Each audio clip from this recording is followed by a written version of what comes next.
Yes sir. सही लिखा है? सही लिखा है? गलत लिखा है ये। पूछ रहा हूँ, बता नहीं रहा। x सिर्फ इंटीजर होगा। यहाँ पे आंसर आएगा x belongs to all integer, क्योंकि जब x इंटीजर होता है तो ये वैल्यू 0 होती है। याद आया सबको कि नहीं? याद आया? आपने एक प्रॉपर्टी पढ़ी थी, box of x plus box of minus x की दो वैल्यू होती है, एक 0 और एक -1। 0 तब होती है जब x इंटीजर होता है, -1 तब होती है जब x इंटीजर नहीं होता है। अब box of x plus box of minus x 0 होगा, इसका मतलब x कोई भी इंटीजर लो, आंसर आ जाएगा। तो आंसर में सारे इंटीजर आ जाएंगे। गुड, ये बात समझ में आ गई भाई? चलिए गुड। Yes sir. अब जरा मैं एक बार फ्रैक्शन के बारे में कुछ बता दूं, इसके बाद मैं लॉग वाला असाइनमेंट डिस्कस करूंगा, ठीक है? चलिए, तो प्रॉपर्टीज हमें अब पढ़नी है फ्रैक्शनल पार्ट की ना।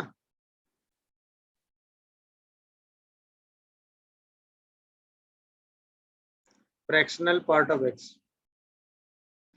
तो फ्रैक्शनल पार्ट के बारे में हमें पहली बात तो ये पता ही होती है क्या, जो फ्रैक्शनल पार्ट ऑफ एक्स होता है उसकी वैल्यू हमेशा 0 से 1 के बीच में होती है। ये सबको पता है कि नहीं? Yes sir. हमेशा ध्यान रखिएगा, fractional Yes, part is always lies between 0 से 1। अच्छा, इसका दूसरा यूज ऐसे भी कर सकते हैं, अगर किसी क्वेश्चन में लिखा हो कि x की वैल्यू 0 से 1 के बीच में है, तो हम ये कह सकते हैं कि फ्रैक्शनल पार्ट ऑफ x और x में कोई डिफरेंस नहीं होगा। अगर हम x की वैल्यू 0 से 1 के बीच में ले लें तो फ्रैक्शनल पार्ट और x में कोई डिफरेंस नहीं होगा। ये ध्यान रखिएगा, क्योंकि इसका यूज कई बार कई जगह होता है। ये समझ में आया मैंने क्या बोला? मतलब अगर आप 0 से 1 के बीच का कोई भी x लें तो उसके फ्रैक्शन और x में कोई डिफरेंस नहीं है। मतलब अगर x 0 से 1 है तो फ्रैक्शन पार्ट को हटा के उसकी जगह सिंपल आप क्या लिख सकते हैं? x। X। ये बात समझ गए सब लोग कि नहीं? जैसे एग्जाम्पल वाइज मैं आपसे पूछूं फ्रैक्शनल पार्ट ऑफ 1/4, तो आपका आंसर सीधा क्या होगा? 1/4। फ्रैक्शनल पार्ट ऑफ 3/4, तो भी आपका आंसर क्या होगा? 3/4। 3/4। कि अगर x 0 से 1 के बीच में है तो उसका फ्रैक्शनल पार्ट वही होगा, क्योंकि फ्रैक्शन पार्ट की वैल्यू 0 से 1 के बीच में ही होती है। ये बात समझ में आई? गुड। अब सेकंड, इसी रिजल्ट, इसी प्रॉपर्टी को, जो ये रिजल्ट लिखा है, इसी प्रॉपर्टी को अगर हम यूज करें तो हम ये भी कह सकते हैं कि अगर फ्रैक्शनल पार्ट की वैल्यू 0 के बराबर है तो इसका मतलब x हमेशा इंटीजर होगा। Yes sir. फ्रैक्शनल पार्ट 0 है तो इसका मतलब x क्या होगा? इंटीजर, क्योंकि इंटीजर का ही फ्रैक्शन पार्ट हमेशा क्या होगा? 0। सेकंड, अगर मैं आपसे बोलूं कि फ्रैक्शनल पार्ट की जो वैल्यू है, ठीक है, वो 0 से 1 के बीच में है। फ्रैक्शनल पार्ट की वैल्यू क्या है? 0 से 1 के बीच में, तो आंसर क्या होगा? x belongs to all real number but not integer. Not integer. अरे हाँ, है ना? और अगर फ्रैक्शनल पार्ट की वैल्यू जो है वो a के बराबर है, ठीक है, वेयर a जो है वो लाई करता है, डज नॉट लाई बिटवीन 0 से 1, तो हम कहेंगे x जो है तुरंत क्या हो जाएगा? 5। देख लीजिए, कोई कंफ्यूजन हो तो बताइए। यहाँ तक ये समझ में आया कि नहीं? अच्छा, अब लास्ट चीज, एक मिनट रुकिएगा। अगर फ्रैक्शनल पार्ट की वैल्यू जो है, जैसे मैंने कहा फ्रैक्शनल पार्ट की वैल्यू जो है वो a के बराबर है, ठीक है, जहां पर a जो है वो लाई कर रहा है इस बार 0 से 1 के बीच में, तो जो आंसर होगा x का वो होगा n प्लस a के बराबर, जहां पर n कैसा होगा?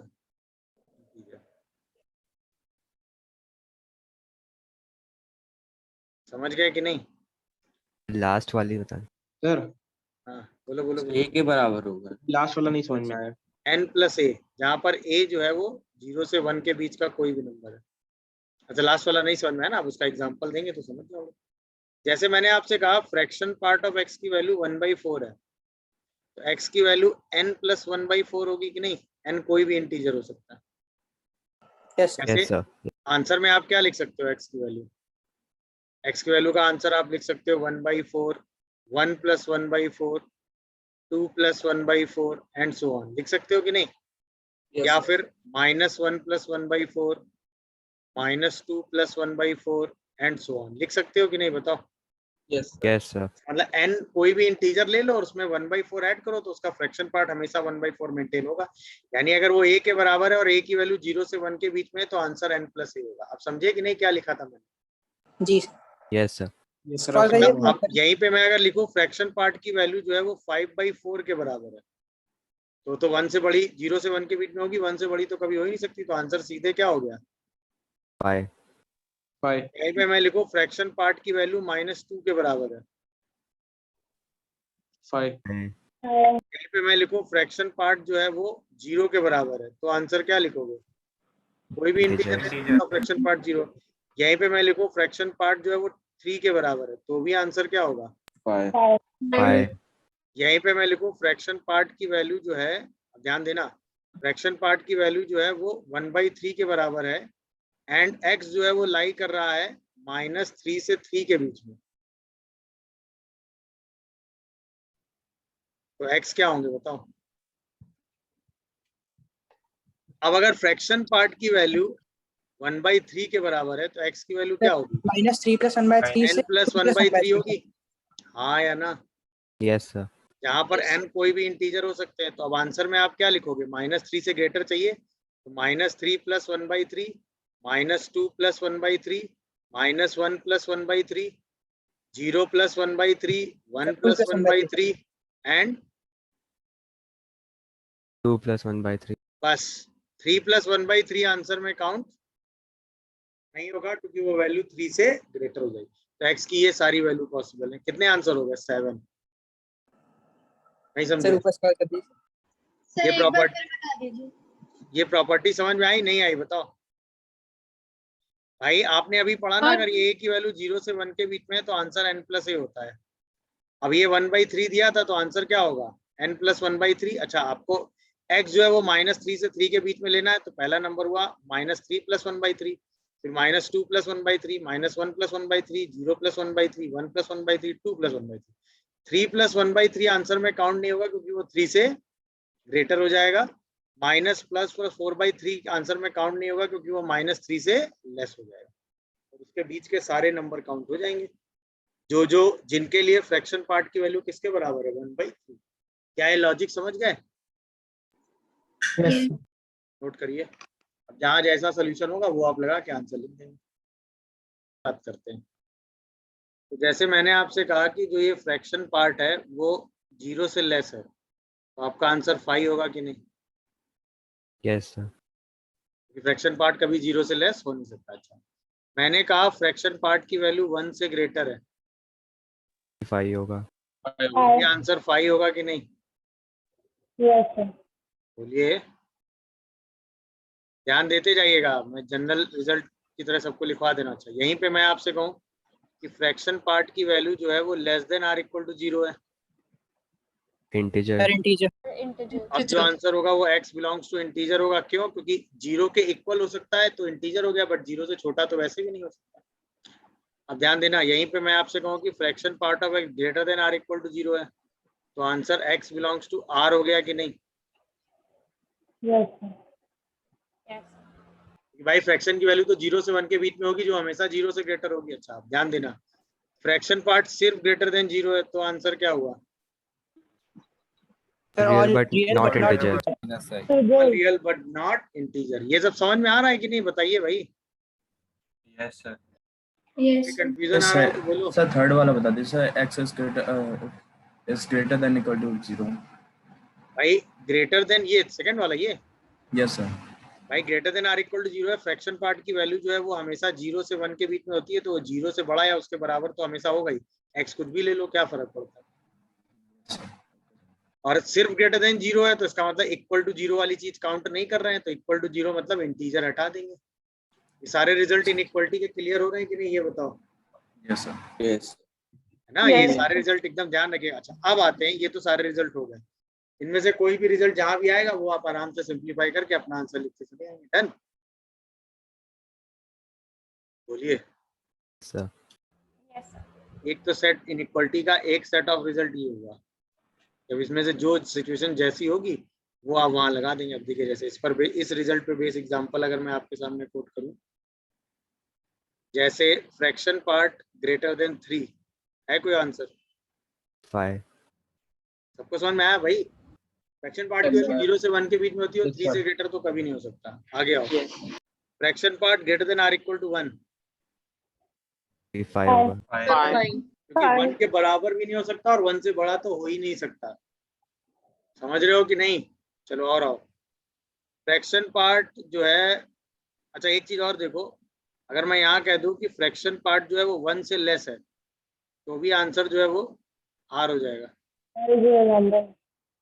क्योंकि फ्रैक्शन पार्ट तो हमेशा 1 से छोटा होता ही है। Yes sir. अब सोचो, fraction part is less than 2, answer All real. All real numbers. Fraction part 0 से 1 के बीच में होता है तो 2 से x कुछ भी रख लो, उसका फ्रैक्शन तो हमेशा 2 से छोटा आएगा ही, क्योंकि वो 0 से 1 के बीच में आएगा। ये बात समझे सब लोग कि नहीं? Yes sir. तो भाई Yes. चलिए और आइए। Fraction part is less than -1, 5. 5. 5. Very good. 5. समझ रहे हैं सब लोग कि नहीं भाई? 0 से छोटा कोई भी नंबर रख लो तो हमेशा आंसर 5 आएगा। हाँ या ना? यस चलिए, तो अब इस तरह का कोई भी रिजल्ट आएगा तो आप उसको सिंप्लीफाई करके लिख लेंगे ना, बोलिए। Yes. अब बात आती है, हाँ बोलो बोलो बोलो। स्क्रॉलर पे भी नोट करना था, क्या चीज? नोट करना था। हाँ एक सेकंड, एक साथ नोट करवाऊंगा। अब इसी में अगला जो सेक्शन आता है, जो प्रॉपर्टी इंपॉर्टेंट है भाई। अभी तक हम देख रहे थे, या तो हम 0 के लेस वाले में इनइक्वलिटी देख रहे थे, या हम 1 के ग्रेटर वाले में इनइक्वलिटी देख रहे थे। अब हम 0 से 1 के बीच में डील करते हैं। तो जैसे हमने आपसे कहा कि फ्रैक्शन पार्ट जो है वो लाई कर रहा है a से b के बीच में, और ये जो a और b नंबर हैं, सही है, ये लाई कर रहे हैं 0 से 1 के बीच में। ओके, a और b कहां से कहां लाई कर रहे हैं? 0 से 1 के बीच में। समझे कि नहीं? तो जो आपका आंसर होगा, तो वो आप आंसर लिखेंगे x lies between n plus a से n प्लस b के बीच में। अब जहां क्लोज होगा, जहां इक्वलिटी होगी वहां क्लोज लगा देंगे, और जहां इक्वलिटी नहीं लगी होगी वहां ओपन लगा देंगे। जहां पर n क्या होगा? Integer. Integer. लोगों को ये कहानी समझ में आई? बताओ, अरे बोलो भाई। Yes sir. गुड। अच्छा, अब इसका एग्जांपल हम कोट करेंगे। अब देखो जरा ध्यान से, यहीं पे मैं आपसे कहूँ फ्रैक्शन पार्ट जो है वो ग्रेटर देन a है। फ्रैक्शन पार्ट किससे बड़ा है? आपने बॉक्स लगा Less. फ्रैक्शन पार्ट जो है वो a से ग्रेटर है, और a जो है वो 0 से 1 के बीच का कोई भी नंबर है। X n plus a से greater than equal to. अब देखो, a से ग्रेटर होगा ये नंबर, मैक्सिमम ये कहां तक जा सकता है? 1 से आगे तो वैसे भी नहीं जा सकता। अरे हाँ या ना? बट a से ग्रेटर है, दिख रहा है कि नहीं? Yes sir. अरे हाँ या ना? तो अब आंसर आप क्या लिखोगे इसका? Then x lies between n plus a से n प्लस n plus 1. समझ गए कि नहीं ये बात? अच्छा, आगे बढ़ो। फ्रैक्शन पार्ट यही a से लेस है, फ्रैक्शन पार्ट यही a से लेस है। हाँ, इसको एक्सप्लेन करना है। हाँ सर। अभी इसको अभी ये सब मतलब देखो, जैसे इसका एग्जांपल अभी हम कोट करेंगे। जैसे fraction part of x half से बड़ा है, उसका मतलब फ्रैक्शन पार्ट की वैल्यू हाफ से लेके 1 के बीच में होगी। x कहाँ से कहाँ होगा? n प्लस हाफ से n प्लस 1 के बीच में। अब कोई भी इंटीजर ले लो, उसका फ्रैक्शन पार्ट हमेशा हाफ से बड़ा आएगा, क्योंकि वो हाफ से 1 के बीच में आएगा। समझ गया बेटा? मैक्सिमम भी n प्लस 1 तक ही क्यों जा रहा है?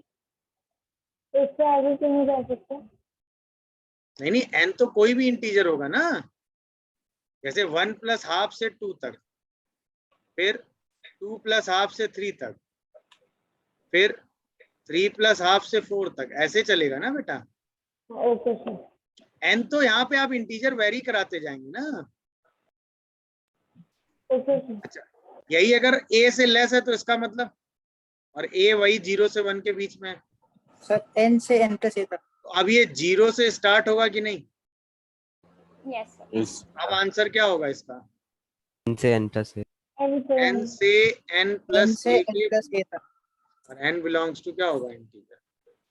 मतलब कहने का ये है कि ये दो हिडन चीजें थी कि नहीं थी, एक ये हिडन चीज थी यहाँ पर, एक ये हिडन चीज थी यहाँ पे। कितने लोगों को ये दो हिडन चीजें दिख रही हैं?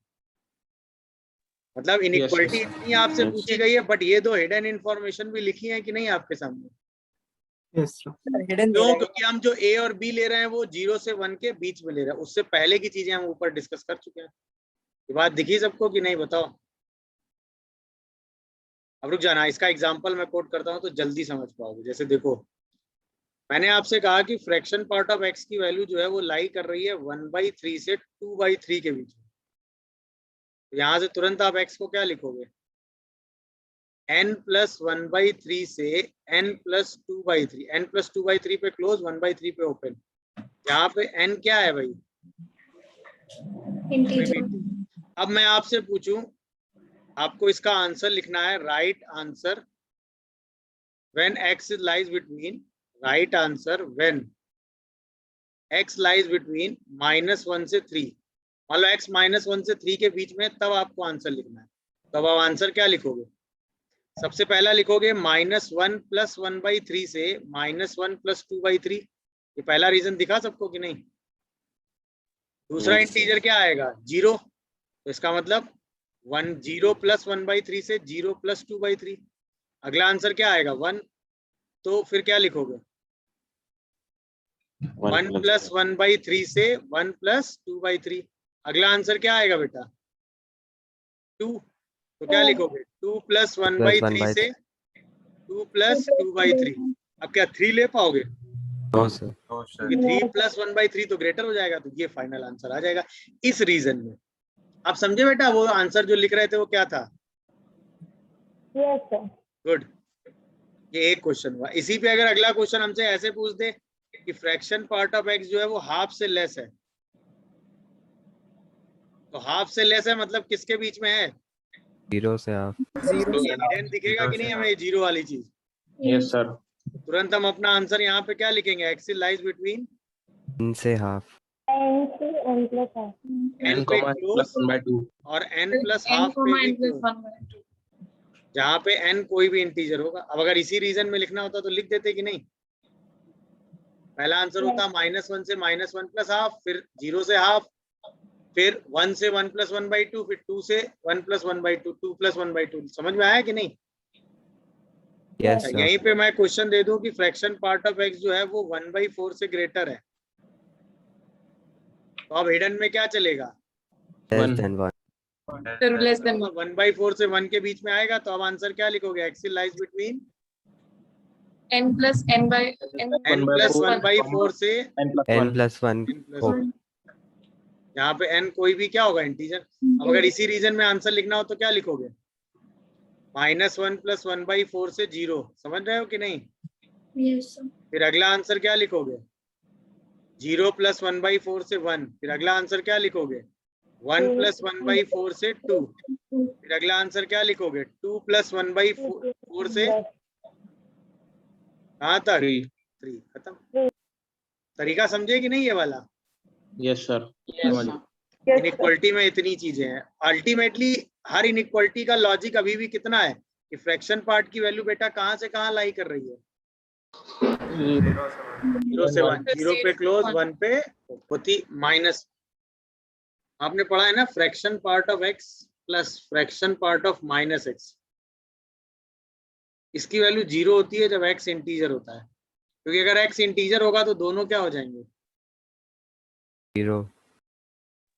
और इसकी वैल्यू 1 होती है अगर x इंटीजर नहीं होता है। कुछ बुक्स में नहीं 1 होती है, कुछ बुक्स में ये प्रॉपर्टी ऐसे लिखी होती है कि फ्रैक्शन पार्ट ऑफ -x जो है वो minus of fraction part of x होता है जब x इंटीजर होता है, और ये 1 minus fraction part of x होता है जब x इंटीजर नहीं होता। ये है बस।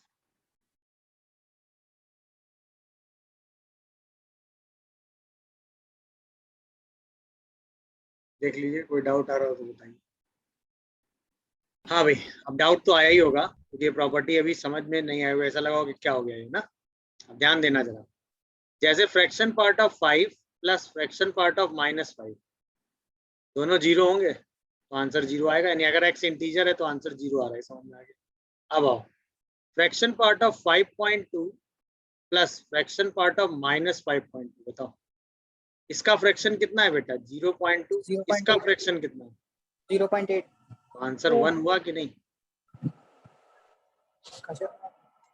या फिर आप ऐसे समझो कि अगर आपको -5.2 का फ्रैक्शन पार्ट निकालना है तो आप इसको क्या लिखते हो? -5.2 याद आया, और माइनस बॉक्स ऑफ -5.2 याद आ रहा होगा सबको। तो -5.2 + 6 तो भी आंसर 0.8 आता है।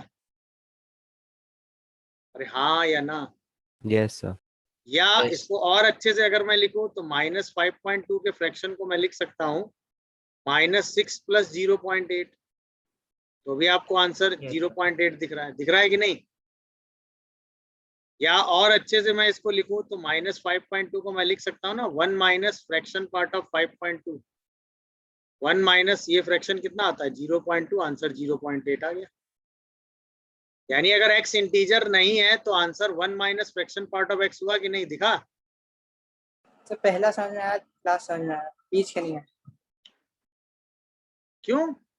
0.6 इंटीजर हो गया, ये फ्रैक्शन हो गया। ये x में से -x किया। अरे फ्रैक्शन की वैल्यू भूल गए, x माइनस बॉक्स x भाई, x minus box Yes, yes. नहीं क्या? जी सर। Yes. तो अगर x इंटीजर होगा तो उसका फ्रैक्शन कितना होगा? माइनस बाहर आ जाएगा क्योंकि ये तो जीरो ही होगा ना। और अगर इंटीजर नहीं होगा तो 1 minus fraction part of x हो जाएगा। यानी कि दोनों का अगर हम सम निकालें तो 0 होगा अगर x इंटीजर है, 1 होगा अगर x इंटीजर। कहानी क्लियर हुई कि नहीं? गुड। ए बस लास्ट चीज और, अभी आपने जो प्रॉपर्टी पढ़ी उसके हिसाब से हम पढ़े कि अगर हम फ्रैक्शन पार्ट के अंदर कोई भी इंटीजर रख दें तो उससे फ्रैक्शन पार्ट की वैल्यू में कोई फर्क नहीं पड़ता। बोलो भाई। अच्छा इसमें मैंने क्या बताया, सुनना जरा ध्यान से। फ्रैक्शन पार्ट ऑफ 0.2 कितना होता है? 0.2. गुड। 0.2. 1 + 0.2 का फ्रैक्शन पार्ट 0.2. -3 + 0.2 का फ्रैक्शन पार्ट 0.2. 4 + 0.2 का फ्रैक्शन पार्ट। 0.2. तो बताओ कोई भी इंटीजर इसमें रखने से फ्रैक्शन पार्ट की वैल्यू में कोई फर्क आ रहा है क्या? No, sir. सबका फ्रैक्शन पार्ट कितना मेंटेन हो रहा है? 0.2। यहाँ पर कितना भी बड़ा इंटीजर आ जाए वो फ्रैक्शन पार्ट से हमेशा क्या हो जाएगा? बाहर। जैसे कहीं पे लिखा हो फ्रैक्शन पार्ट ऑफ x + 100, तो आप इसको उठा के सीधा क्या लिख दो? Fraction part of x। X. समझ गए कि नहीं भाई? Yes. कोई कंफ्यूजन? सर एक मिनट ऊपर स्क्रॉल कर दीजिए। नहीं अभी पूरा लिखवाएंगे, अभी रुक जाओ। ये समझे कि नहीं प्रॉपर्टी? अच्छा जब ये रिजल्ट चल ही रहा था तो ये रिजल्ट बताओ कि अगर मैं बॉक्स ऑफ x का फ्रैक्शन निकालूं तो क्या आंसर 0 होगा? Yes, yes sir. Sir. Yes, sir. क्यों 0 होगा बताओ सोच के? Integer होगा तो So because box of x Integer. belongs to an integer और integer. किसी भी इंटीजर का फ्रैक्शन पार्ट कितना होता है? 0. 0 बस ये दो रिजल्ट और थे। एक ये इम्पोर्टेंट था, ये कहीं लिखा मिल जाए ऐसे तो आप 0 लिख देंगे, ये कहीं लिखा मिल जाए तो सीधा n हटा देंगे। n का कोई सिग्निफिकेंस नहीं। हाँ बोलो बेटा, सुन लो। हाँ सर ये जो लास्ट है लास्ट वाला प्रॉपर्टी सर उसका ऑपोजिट करेंगे अगर हम, जैसे box of fractional part of x तो वो भी 0 ही आएगा ना? आया है ना ये तो।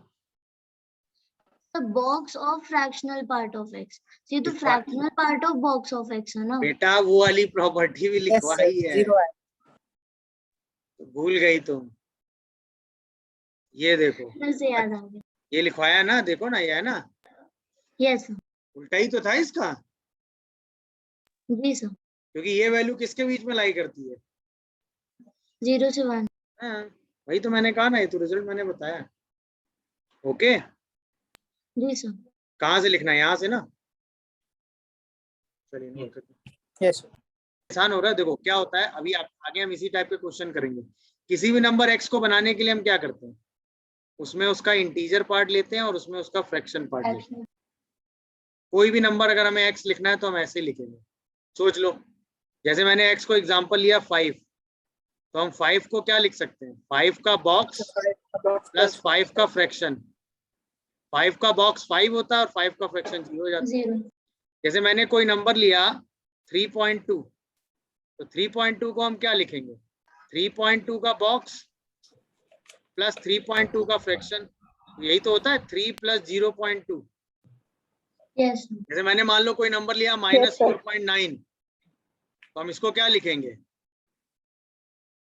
-4.9 का का बॉक्स बॉक्स, क्योंकि -5 आएगा। तो हमने x को लिया -4.9, तो हम क्या लिखेंगे, -4.9 को -4.9 का box plus fractional part of 4.9 का फ्रैक्शन। -4.9 का बॉक्स -5 होगा और इसका फ्रैक्शन कितना होगा बेटा, 0.1। अब आया समझ में। तो किसी भी नंबर x को लिखने का यही तरीका होता है कि उसका बॉक्स और प्लस फ्रैक्शन, कोई भी रियल नंबर हो। अब आप सोच के देखो, वही चीज जो आपके सामने थी, क्या -5.2, तो इसका बॉक्स कितना हो गया -6 और फ्रैक्शन कितना हो गया 0.8। दिखा अब, यस सर यस अब समझ में आया, वो वही चीज हम बार बार क्यों लिख रहे थे। क्लियर हुआ भाई। तो अगर हमें कोई नंबर x लिखना है तो हम उसको box x plus fraction part of x लिखते हैं। इसीलिए याद होगा जब मैंने फ्रैक्शन पार्ट की डेफिनेशन लिखी थी तो x में से क्या माइनस कर दिया था, इंटीजर होता है। तो बचा हुआ पार्ट 0 से 1 के बीच में आ गया था, वही फ्रैक्शन था। यस चलिए नोट करिए, यहाँ तक लिख लिया था ना आपने। करके कोई भी क्वेश्चन आएगा तो आप हमेशा x को एज्यूम करोगे box of x plus fraction part of x। Assume कर लिया आपने। अच्छा, ये हमें पता है कि जो भी फ्रैक्शन पार्ट ऑफ x आएगा वो हमेशा कहाँ से कहाँ लाई करेगा बेटा, 0 से 1 0 से 1। यहाँ से अगर आप फ्रैक्शन पार्ट ऑफ x की वैल्यू देखो तो कितनी आ रही है, 3 बॉक्स ऑफ x माइनस 13/6। अगर हमें किसी तरह ये पता चल जाए कि बॉक्स ऑफ x की वैल्यू क्या क्या है तो फ्रैक्शन पार्ट ऑफ x की वैल्यू निकाल लेंगे। तो बॉक्स ऑफ x की वैल्यू मिल गई, फ्रैक्शन पार्ट ऑफ x की वैल्यू मिल गई, दोनों को ऐड करेंगे तो हमें x मिल जाएगा। समझ में आया। अच्छा, फ्रैक्शन पार्ट की वैल्यू कहाँ से कहाँ लाई करती है बेटा, 0 से 0 से 1 1। इसका मतलब ये वैल्यू कहाँ से कहाँ लाई करेगी, 0 से 1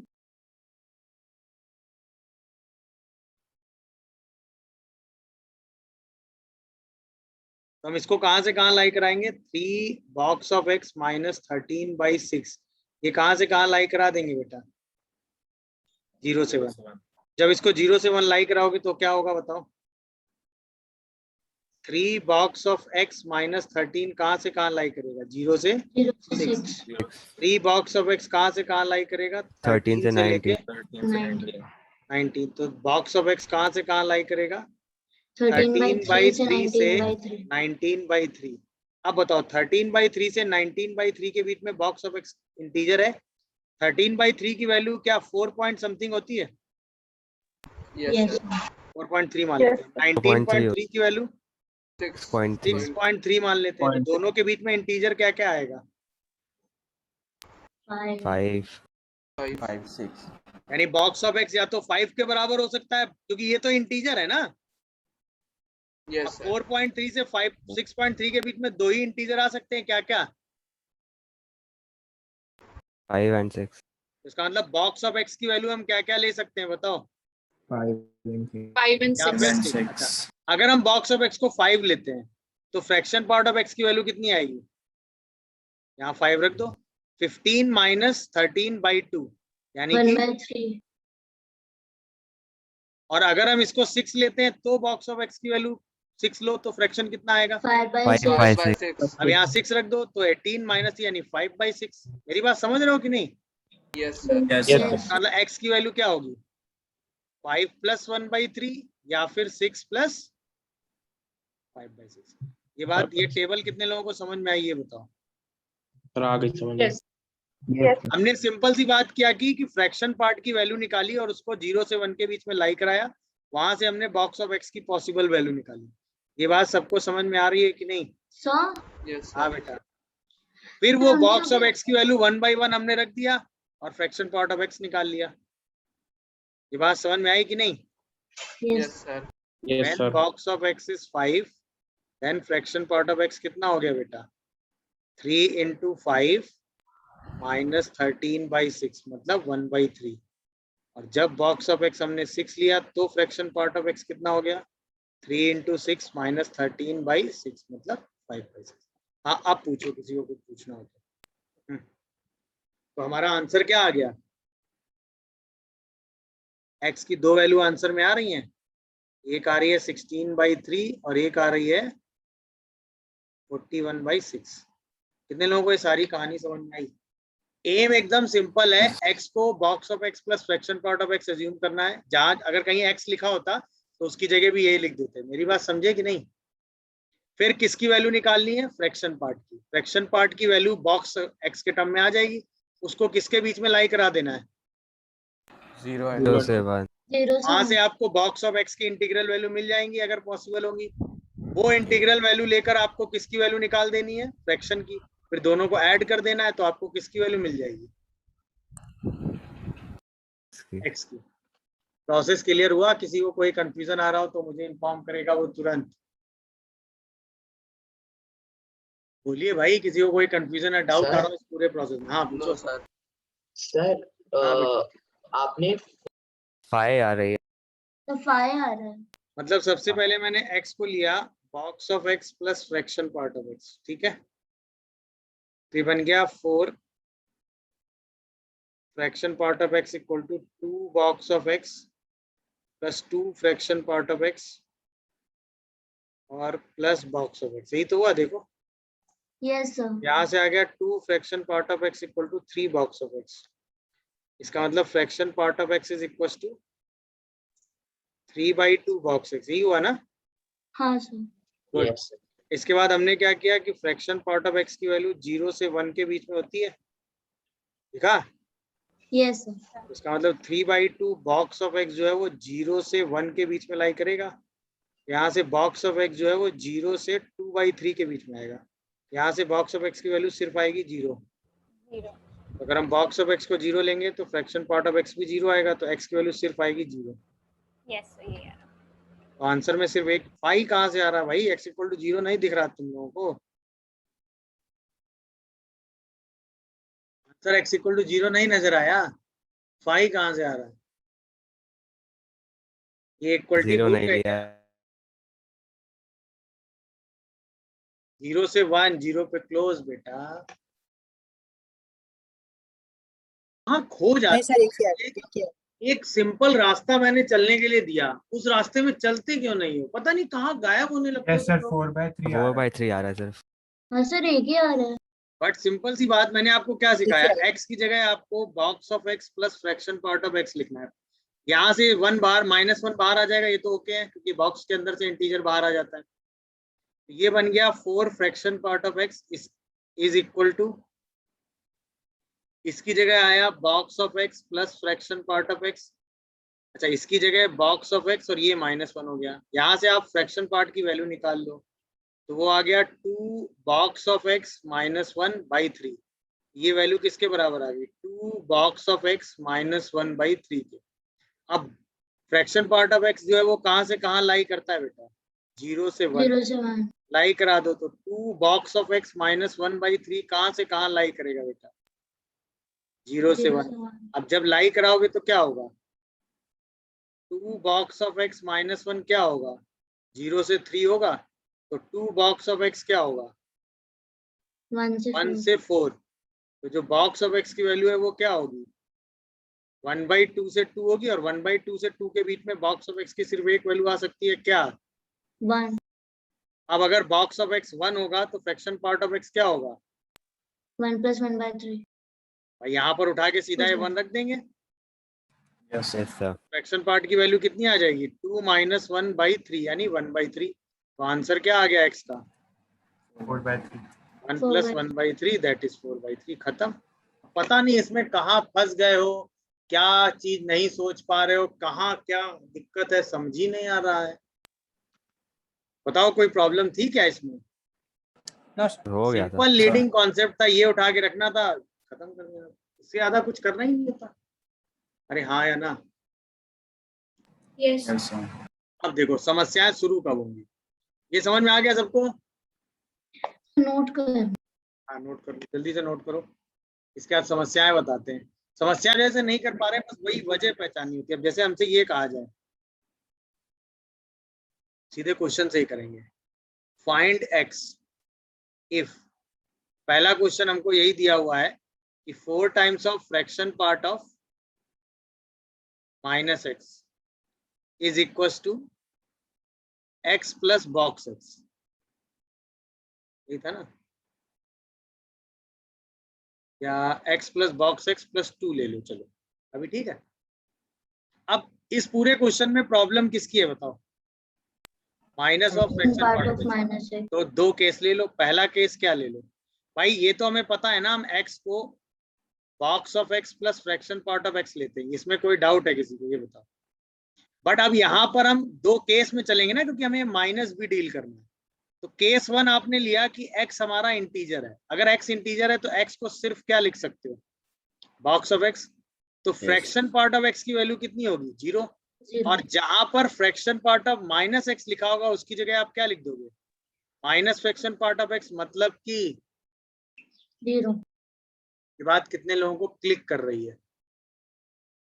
सबको क्लिक कर रही होगी। तो अब आओ, Yes, sir. इसकी वैल्यू पूरी क्या हो गई? 0। इसकी जगह 0। सिर्फ बॉक्स ऑफ एक्स आ गया, ये सिर्फ बॉक्स ऑफ एक्स आ गया, और ये 2 आ गया। इसका मतलब 2 बॉक्स ऑफ एक्स की वैल्यू बेटा कितनी आ गई? -2 -2. मतलब बॉक्स ऑफ एक्स की वैल्यू कितनी आ गई? -1। -1. -1। तो यानी आंसर यहाँ से कितना आ गया? -1 से 0। -1 से 0 यहाँ फिर वही बात है, x सिर्फ क्या है इस केस में? इंटीजर। और x की वैल्यू किसके बराबर है? बॉक्स एक्स क्या आया है? -1 फिर क्या आया यहाँ पर? -1। तुरंत कहने लगे -1। देखो सुनो समझो, कहाँ हो, क्या कर रहे हो? चलो आगे बढ़ो। केस 2 क्या लोगे बेटा? X does not belong to integer. If x is not अब जो है integer. x जो है वो इंटीजर नहीं है। नहीं है। नहीं। अगर x इंटीजर नहीं है तो इसका मतलब x को अब की क्या रखोगे? Box of x plus fraction part of x, और fraction part of minus x की जगह क्या रखोगे? 1 माइनस माइनस फ्रैक्शन पार्ट। रखो जरा। तो ये आएगा 4 - 4 फ्रैक्शन पार्ट ऑफ x, ये आएगा x box of x plus fraction part of x, ये आएगा बॉक्स ऑफ x प्लस 2। अब प्रोसेस तो सेम है, हमें क्या कलेक्ट करना है? Fraction part of x। तो 5 फ्रैक्शन पार्ट ऑफ x की वैल्यू किसके बराबर हो गई? 2 - 2 बॉक्स ऑफ x। दिखा? बोलो भाई। Yes sir. Yes. यहाँ से वही same process, fraction part of x की वैल्यू क्या आ गई? 2 - 2 बॉक्स ऑफ x बाई 5। दिखा? अब हमें Yes. पता होता है कि जो फ्रैक्शन पार्ट ऑफ x है वो कहाँ से कहाँ लाई करता है? 0 से 1. अब की जो है 0 पर इक्वलिटी लगेगी क्या? No, sir. क्यों नहीं लगेगी? क्योंकि x क्या है? नहीं है. टीचर नहीं है। इंटीजर Not an नहीं। integer. नहीं है। अब वो सिर्फ 0 से 1 में लाई करा दो, लाई करा दो। इसका मतलब 2 - 2 बॉक्स ऑफ x बाई 5 कहाँ से कहाँ लाई कराएंगे? 0 से 1। तो 2 - 2 बॉक्स ऑफ x कहाँ से कहाँ लाई करेगा? 0 से लेके 5। नहीं तो. तो इसका मतलब 2 बॉक्स ऑफ x कहाँ से कहाँ, सॉरी -2 बॉक्स ऑफ x कहाँ से कहाँ लाई करेगा? -2 से 3। तो जो नहीं. बॉक्स ऑफ x की वैल्यू है वो कहाँ से कहाँ लाई करेगी? -3/2 से लेके -1। चेक करियो। Sir, 1. 1 सर। 1 yes sir. -3/2 से 1। अब बताओ -3/2 से 1 के बीच में कितने इंटीजर आ गए?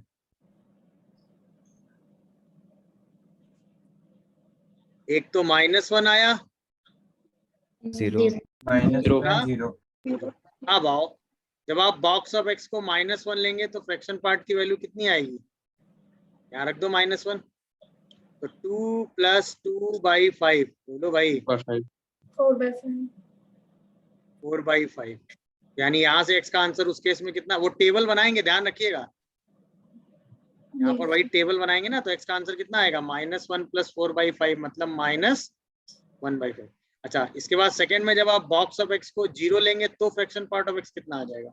2/5 तब एक्स का आंसर कितना आएगा? 2/5 यानी टोटल आंसर आपके पास यहाँ से कितने आ गए? 2 यहाँ से कितना आया? 1। तो टोटल आप आंसर क्या रिपोर्ट करने वाले हैं? -1 -1/5 2/5 -1 -1/5 एंड by 5. कितने लोगों को ये पूरा खेल समझ में आया? कोई ऐसा जिसको कोई दिक्कत आ रही हो बताए। तो भाई सर आपने इक्वालिटी नहीं लगाई सर, 0 की। इस केस में है वहाँ एक्स इंटीजर है क्या बेटा? तो एक बार एक्स को इंटीजर लेंगे तो ये रिजल्ट उठा के यहाँ लगा देंगे, एक बार एक्स को इंटीजर नहीं लेंगे तो ये रिजल्ट। अब रुकना जरा एक मिनट। अब सोचो यहीं पे अगर फ्रैक्शन की जगह बॉक्स में माइनस लगा होता तो भी 2 केस बनाते। याद है बॉक्स से माइनस कैसे हटाते हैं? याद है? बॉक्स में अगर माइनस लगा होगा तो भी 2 केस बनेंगे कि नहीं? कौन कौन से सोच के बताओ। सेम, एक बार एक्स को इंटीजर लोगे, इंटीजर एक बार नहीं होगा। नहीं लोगे। जब एक्स को इंटीजर लोगे तो उस केस में बॉक्स ऑफ माइनस एक्स की वैल्यू कितनी होती है? Minus box of x. और जब एक्स को इंटीजर नहीं लेते हैं तब बॉक्स ऑफ की जगह क्या लिखते हैं? -1 माइनस बॉक्स ऑफ एक्स। मेरी बात समझ रहे हो मैं जो समझाना चाह रहा हूँ? नहीं समझ गए सर। Yes, sir. पहले इसको नोट करो। तो माइनस आने से बस ये माइनस वाली चीज 2 केस में हटा लेंगे और सॉल्व कर लेंगे। अब बाकी प्रोसेस वही सेम है, प्रोसेस में कहीं कोई डिफरेंस नहीं है। पहले केस में सिर्फ इंटीजर लेना है क्योंकि फ्रैक्शन 0 है, दूसरे केस में तो वही सेम लॉजिक सॉल्व करते चले आना है। अल्टीमेटली काम तो वही किया है ना, एक्स तो वही है हमारा, बस वो एक्स 2 केस में इस बार निकाल रहे हैं। तो जो प्रॉब्लम थी बस उस प्रॉब्लम को दूर करके अपना आंसर बना ले रहे हैं। कितने लोगों को ये खेल समझ में आया? नहीं आया बिल्कुल।